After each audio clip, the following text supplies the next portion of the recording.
Now I'd like to show you basic paddling and basic turning maneuvers.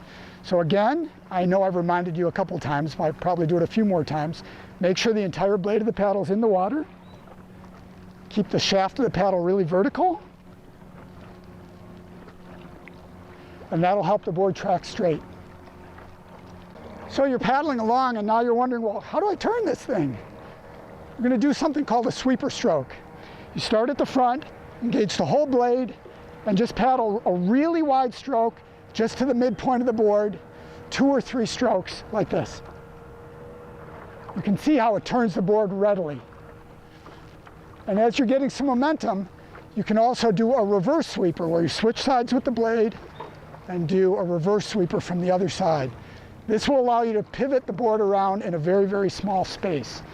When you first go back to do a reverse sweeper stroke, make sure you keep your core tight and you're gentle with the paddle. Because if you're aggressive and you pull hard, it may upset your balance as a first timer. So you may notice when you're first starting that every time you take a stroke that your paddle is hitting the edge of the board.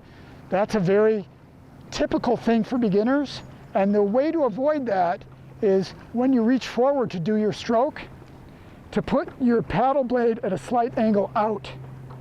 If you have an angle out, then the blade will never hit the side of the board.